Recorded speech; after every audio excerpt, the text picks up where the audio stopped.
नमस्कार दोस्तों इस क्लास में हम लोग बायोलॉजी पढ़ेंगे जो हर एक प्रकार के कॉम्पिटिटिव एग्ज़ाम के लिए बहुत ही महत्वपूर्ण होगा।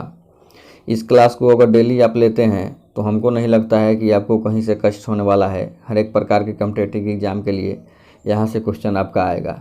चलिए शुरुआत करते हैं। दोस्तों, बायोलॉजी क्या होता है? जीव विज्ञान। जीव विज्ञान क्या है? जीव विज्ञान विज्ञान का वह शाखा है जिसके अंतर्गत हम जितने भी जीवधारी हैं, पृथ्वी पे जितने जीवधारी पाए जाते हैं उसके बारे में हम विस्तृत रूप से अध्ययन करते हैं। इसमें लिखा गया है कि जीव विज्ञान विज्ञान का वह शाखा है जिसके अंतर्गत जीवधारियों का विस्तृत अध्ययन किया जाता है। ठीक है, आपने जीव विज्ञान देख लिया कि जीव विज्ञान क्या है। पृथ्वी पे जितने भी जीवधारी हैं, पेड़ पौधे, जीव जंतु, मानव, इनके बारे में हम विस्तृत रूप से अध्ययन करेंगे तो उसे हम जीव विज्ञान बोलेंगे। ठीक है, देखिए जीव विज्ञान कैसे बना। तो जीव विज्ञान एक शब्द है बायो प्लस लॉजी, ये दो शब्द मिलके बायोलॉजी को बनाया गया है। बायो का मतलब क्या होता है? ये एक शब्द है बायोस। ठीक है, ये बायोस शब्द से लिया गया है बायो, और दूसरा शब्द है एक लॉजियस, तो लॉजियस शब्द से लॉजी को लिया गया है। ठीक है, बायोस का मतलब होता है जीवन। क्या होता है? जीवन यानी लाइफ। और लॉजियस का मतलब होता है स्टडी यानी अध्ययन करना। ठीक है, आगे देखिए। आगे हम देखेंगे पदार्थ। पदार्थ कितने टाइप के होते हैं? तो पदार्थ दो टाइप के होते हैं। पहला सजीव और दूसरा निर्जीव। सजीव यानी लिविंग थिंग्स। सजीव को हम क्या बोलेंगे इंग्लिश में? लिविंग थिंग्स, और निर्जीव को नॉन लिविंग थिंग्स। ठीक है, आगे देखिए। आगे यहाँ दिया गया है कि सजीव के लक्षण कुछ होते हैं। क्या होता है? सजीव जो आप लोग पेड़ पौधे या मानव देखते होंगे उसमें कुछ लक्षण होता है। क्या करते हैं सजीव?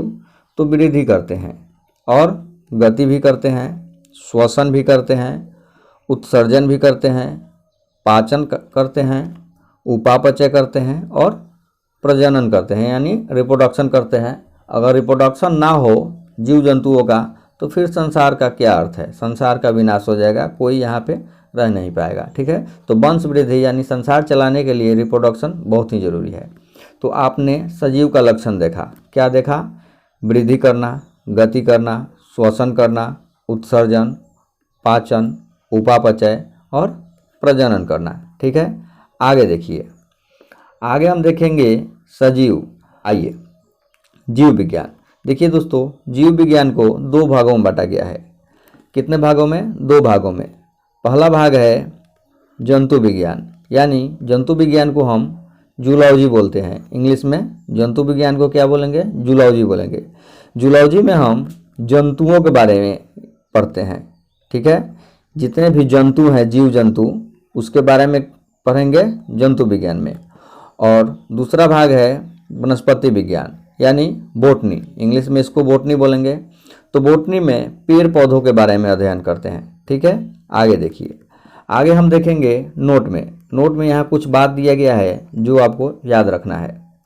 जीव विज्ञान का जनक अरस्तु को बोला जाता है। कहने का मतलब कि अरस्तु एक वैज्ञानिक था जो जीव विज्ञान पे सबसे ज़्यादा कार्य किया था, तो इसको अरस्तु को जीव विज्ञान का जनक बोल दिया गया। ठीक है, जंतु विज्ञान का भी जनक अरस्तु को ही बोला जाता है। अरस्तु को जंतु विज्ञान का भी जनक बोला जाता है। ठीक है, एक वैज्ञानिक है थियोफ्रेस्टस। नाम क्या है इसका? थियोफ्रेस्टस। इसको वनस्पति विज्ञान का जनक बोला जाता है। ये पेड़ पौधे पे ज़्यादा काम किया था थियोफ्रेस्टस, तो इसको वनस्पति विज्ञान का जनक बोला गया। आगे देखिए, जो भी जीव हैं उनको वर्गीकृत किया गया। पृथ्वी पे जितने जीव जंतु हैं उसको एक साथ पढ़ पाना असंभव था, तो एक वैज्ञानिक आए कैरोलस लिनियस। कैरोलस लिनियस ने जीवों को वर्गीकृत कर दिया, छोटे छोटे वर्ग में बांट दिया। उसके बाद इसके बारे में अध्ययन कर पाना आसान हो गया। ठीक है, तो देखिए जीवों के वर्गीकरण में कैरोलस लिनियस का सबसे ज़्यादा योगदान रहा। इन्होंने जीवों को, जो भी पृथ्वी पे समस्त जीव हैं, इनको 5 बड़े भागों में बांटा। कितने भागों में बांटा है? 5 भागों में। ये भाग हैं मोनेरा, प्रोटिस्टा, कवक, पादप, जंतु। कैरोलस लिनियस ने पृथ्वी पे जितने जीव जंतु हैं उनको 5 बड़े भागों में बांटा। भाग क्या है? मोनेरा, प्रोटिस्टा, कवक, पादप और जंतु। ठीक है, इनके बारे में हम एक एक करके विस्तृत रूप से पढ़ेंगे। चलिए आगे देखते हैं मोनेरा के बारे में। दोस्तों 1 नंबर में आप लोगों ने मोनेरा देखा, ये जीवों का एक सबसे पहला वर्ग है। आइए इसके बारे में हम देखते हैं। यह जो मोनेरा वर्ग का जीव है, यह संसार का सूक्ष्मतम एवं सरलतम जीवों का वर्ग है। क्या है? मोनेरा वर्ग का जीव पूरे संसार में सबसे सूक्ष्म एवं सरल जीवों का वर्ग है। इससे छोटा जीव पृथ्वी पे नहीं है। ठीक है, आगे देखिए, इसमें इन जीवों का कोशिका जो होता है अर्ध विकसित होता है। जितने भी मोनेरा वर्ग के जीव हैं इनका कोशिका कैसा होगा? तो अर्ध विकसित होगा, पूर्ण रूप से विकसित नहीं होगा। ठीक है, जब कोशिका अर्ध विकसित होगा तो इसको हम प्रोकैरियोटिक कोशिका बोलेंगे। क्या बोलेंगे? प्रोकैरियोटिक कोशिका। आगे देखिए, इसके जीवों को अकोशिकीय जीव भी हम कहेंगे। ठीक है, तो मोनेरा वर्ग के जीव कौन है? तो देखिए, जीवाणु और साइनोबैक्टीरिया। ठीक है, ये सब क्या है? मोनेरा वर्ग के जीव है। आगे देखिए इसके बारे में, और नोट में देखिए कि मोनेरा वर्ग के जीव हवा में, पानी, रेगिस्तान आदि सभी जगह उपस्थित रहते हैं। कहने का मतलब जीवाणु, साइनोबैक्टीरिया ये सब इस प्रकार के जीव हैं जो हवा में भी रहेंगे, पानी में, रेगिस्तान में, यानी हर जगह उपस्थित रह पाएंगे। ठीक है, इसमें जीवाणु ये जो है अपना श्वसन क्रिया प्लाज्मा झिल्ली के द्वारा करता है। जीवाणु अपना श्वसन कैसे करेगा? तो प्लाज्मा झिल्ली के द्वारा करेगा। आपको मैं बताऊंगा कि प्लाज्मा झिल्ली क्या होता है। ये कोशिका स्ट्रक्चर में हम लोग पढ़ेंगे कि प्लाज्मा झिल्ली क्या होता है। ठीक है, अभी याद रखिए इसको आप। आगे नोट में देखिए कि सभी मोनेरा वर्ग के जो जीव हैं ये एक कोशिकीय होते हैं। जितने भी मोनेरा वर्ग के जीव होते हैं क्या होते हैं? एक कोशिकीय होते हैं। पीछे आप लोगों ने पढ़ा कि मोनेरा वर्ग का जो जीव है इसका कोशिका अर्ध विकसित होता है। जब अर्ध विकसित इसका कोशिका होगा तो इसको हम क्या बोलेंगे? प्रोकैरियोटिक कोशिका बोलेंगे। ठीक है, और ये कैसा होगा? एक कोशिकीय जीव है। आगे देखिए, प्रोटिस्टा 2 नंबर में क्या था? प्रोटिस्टा। प्रोटिस्टा दोस्तों क्या होता है? प्रोटिस्टा वर्ग जो है ये एक कोशिकीय जलीय जीव हैं। प्रोटिस्टा वर्ग के जितने भी जंतु हैं, जीव, ये कैसे होंगे? तो एक कोशिका के होंगे लेकिन जलीय जीव होंगे। ठीक है, और इसका जो कोशिका होगा पूर्णतः विकसित होगा। इसको यूकैरियोटिक कोशिका बोलेंगे। आप लोगों ने मोनेरा में पढ़ा कि एक कोशिका का जीव था लेकिन अर्ध विकसित था, तो उसको हम क्या बोल रहे थे? प्रोकैरियोटिक कोशिका बोल रहे थे। लेकिन प्रोटिस्टा में आप लोगों ने देख रहा है कि एक कोशिकीय जीव तो है लेकिन कैसे हैं प्रोटिस्टा वर्ग के जीव? जलीय हैं, एक कोशिकीय हैं, और कोशिका जो है एक इनका ये पूर्ण विकसित है। जब पूर्ण विकसित कोशिका है तो इसको हम यूकैरियोटिक कोशिका बोलेंगे। ठीक है, आगे देखिए, आगे हम नोट में देखेंगे कि यूग्लिना जो है ये प्रोटिस्टा वर्ग का जीव है। ये यूग्लिना का स्ट्रक्चर है। तो यूग्लिना क्या है? प्रोटिस्टा वर्ग का जीव है जो प्रकाश की उपस्थिति में प्रकाश संश्लेषण भी करता है। कहने का मतलब कि ये एक जीव है लेकिन ये पेड़ पौधों के जैसा व्यवहार करता है। अगर प्रकाश है तो प्रकाश के उपस्थिति में क्या करेगा? प्रकाश संश्लेषण करके अपना भोजन बना लेगा, और प्रकाश के अभाव में परपोषी की तरह भोजन पकड़ता है। और प्रकाश अगर नहीं रहे तो जैसे सड़े गले पेड़ पौधे परपोषी जो होते हैं दूसरे पर डिपेंड रहते हैं, उनके जैसा ये भोजन अपना पकड़ेगा। ठीक है, तो यूग्लिना ये स्ट्रक्चर आप लोगों ने देख लिया। यूग्लिना का ये स्ट्रक्चर है, और इस यूग्लिना में ये पूंछ जैसा निकला रहता है, उसको हम कहते हैं फ्लैजिला। क्या बोलते हैं? फ्लैजिला। फिर से देखिए यूग्लिना को। यूग्लिना प्रोटिस्टा वर्ग का क्या है? जीव है जो प्रकाश के उपस्थिति में प्रकाश संश्लेषण भी करता है और प्रकाश के अभाव में परपोषी की तरह भोजन भी पकड़ता है। ठीक है, आगे देखिए, इसमें आगे दिया गया है कि यूग्लिना को पादप एवं जंतु के बीच का कड़ी बोला जाता है। क्यों? क्योंकि ये दोनों काम करता है, प्रकाश संश्लेषण भी करता है और परपोषी की तरह भोजन भी पकड़ता है। ठीक है, चलिए आगे देखिए, 3 नंबर में था आपका कवक यानी फंगी। ठीक है, कवक आप लोगों ने देखा होगा आइए इसमें पढ़ते हैं हम क्या है कवक। देखिए कवक जो है ये बहुकोशिकीय परपोषी जीव है। क्या है कवक? बहुकोशिकीय। कहने का मतलब कि ये एक कोशिका का नहीं होता, ये बहुत सारे कोशिकाओं से मिलकर बना होता है। कवक बहुकोशिकीय है, लेकिन क्या है, ये परपोषी जीव है। ये अपना भोजन खुद नहीं बनाता है, दूसरे पर डिपेंड रहता है। इसके कोशिका भित्ति जो होता है ये काइटिन का बना होता है। कवक का ये क्वेश्चन बहुत पूछता है कि कवक का कोशिका भित्ति किस चीज़ का बना होता है। तो कोशिका का कैसा बना होता है? कवक का कोशिका भित्ति काइटिन का बना होता है। आगे देखिए, कवक अपना भोजन जीवित अथवा मृत कार्बनिक पदार्थों का अवशोषण करके प्राप्त करता है। कहने का मतलब कि कवक जो है अपना भोजन जीवित हो या मृत हो, कोई भी कार्बनिक वस्तु हो, उस पर अपना फैलाएगा और अवशोषण करके ये प्राप्त कर लेता है। ठीक है। कवक का एग्जाम्पल देखिए, मशरूम जो है आप लोगों ने देखा होगा बरसात के दिन में गोबर पे या कहीं भी सड़े गले पदार्थ होते हैं उस पर सांप के छत्ता जैसा इस टाइप का उजला उजला सांप के छत्ता हम लोग देहात में बोलते हैं, वो होता है। तो वो मशरूम ही होता है। ये मशरूम का टाइप भी होता है, इसको खाया भी जाता है, कुछ लाभदायक भी होते हैं।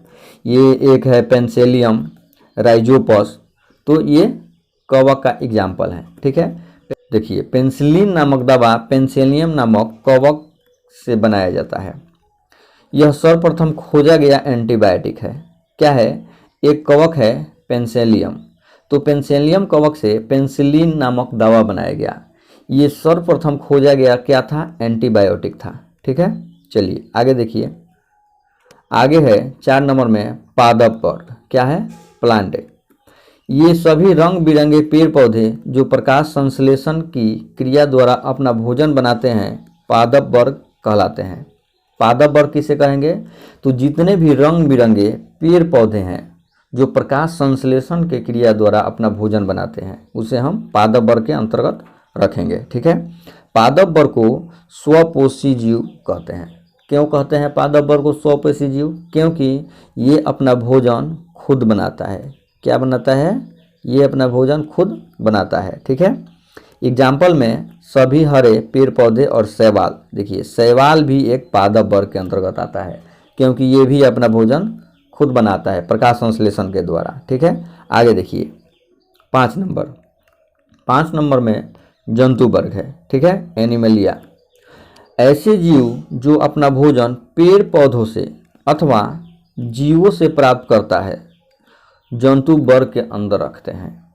कहने का मतलब है कि जंतु वर्ग जो है ये अपना भोजन पेड़ पौधों से प्राप्त करेगा या जंतुओं से, छोटे छोटे मुर्गा बकरी जितने भी छोटे छोटे जीव हैं उनको मार काट के खाता है, या पेड़ पौधों से अपना भोजन प्राप्त करता है, तो उसको हम जंतु वर्ग के अंतर्गत रखेंगे। ठीक है।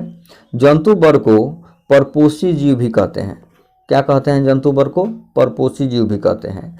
जंतु वर्ग को उपभोक्ता वर्ग भी बोला जाता है। क्या बोला जाता है? उपभोक्ता वर्ग। जंतु वर्ग को उपभोक्ता वर्ग भी बोला जाता है। आगे देखिए एग्जाम्पल में सभी कशेरुक एवं अकशेरुक प्राणी ये जंतु वर्ग के अंतर्गत आएंगे। अब कशेरुक और अकशेरुक में आएंगे कौन कौन?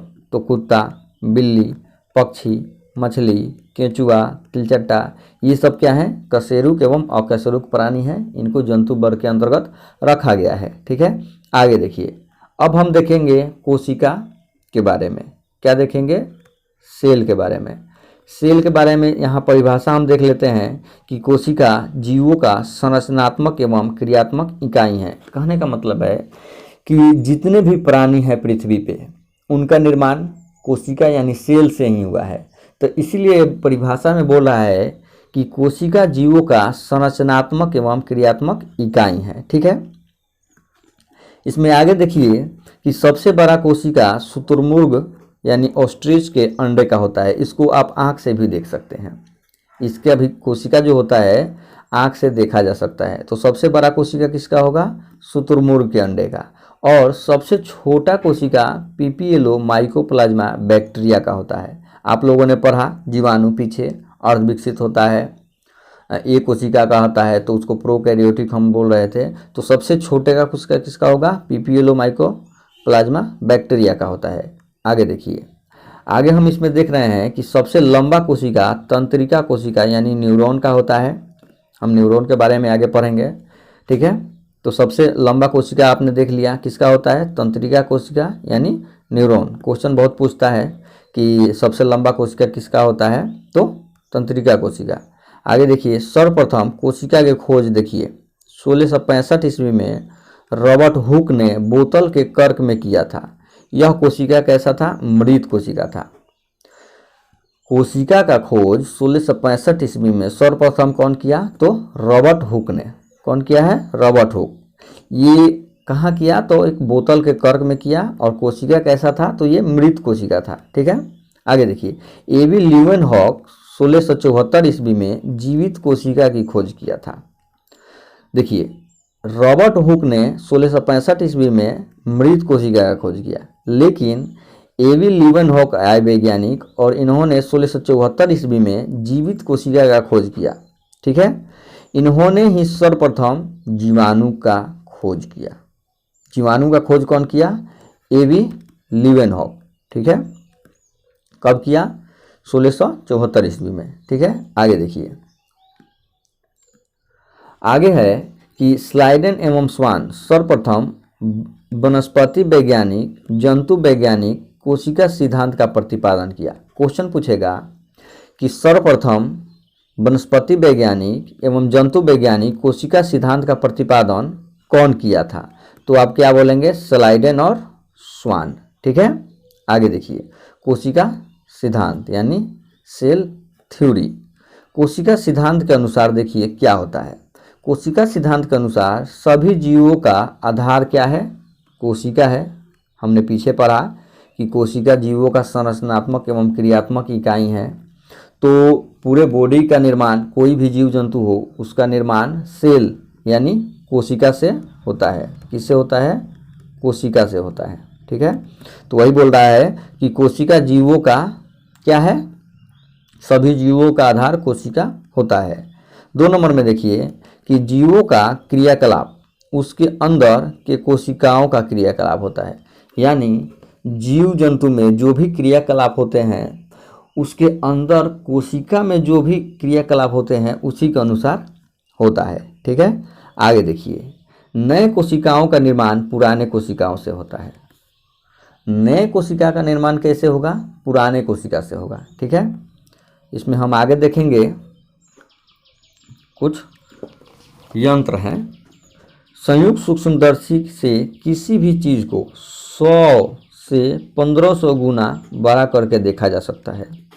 संयुक्त सूक्ष्मदर्शी है तो इसका रेंज क्या है? 100 से लेके 1500 गुना हम बड़ा करके देख सकते हैं, ठीक है। नॉल एवं रस्का ने 1932 ईस्वी में इलेक्ट्रॉन माइक्रोस्कोप का खोज किया, परंतु इसका उपयोग 1940 में किया गया। एक वैज्ञानिक हैं नॉल एवं रस्का, इन्होंने 1932 ईस्वी में इलेक्ट्रॉन माइक्रोस्कोप का खोज किया, लेकिन इसका उपयोग 1932 में नहीं किया गया, इसका उपयोग 1940 में किया गया, ठीक है। आगे देखिए, इलेक्ट्रॉन सूक्ष्मदर्शी से 1 लाख से 3 लाख गुना बड़ा करके हम देख सकते हैं। इलेक्ट्रॉन सूक्ष्मदर्शी से कितना रेंज है इसका? 1 लाख से लेके 3 लाख गुना हम बड़ा करके देख सकते हैं, ठीक है। देखिए, राइबोसोम का खोज इलेक्ट्रॉन माइक्रोस्कोप के द्वारा ही संभव हुआ। अगर इलेक्ट्रॉन माइक्रोस्कोप का खोज नहीं हुआ तो राइबोसोम का पता नहीं चलता। राइबोसोम हम देखेंगे ये कोशिका में होता है, एक छोटा सा अंग है राइबोसोम, इसका बहुत सारे कार्य हैं।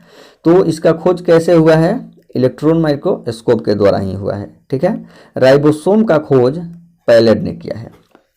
राइबोसोम का खोज कैसे हुआ? इलेक्ट्रॉन माइक्रोस्कोप के द्वारा। अब कौन किया? तो पैलेड ने किया। राइबोसोम का खोज पैलेड। आगे देखिए, पैलेड को इस कार्य के लिए नोबेल पुरस्कार देखिए दे दिया गया।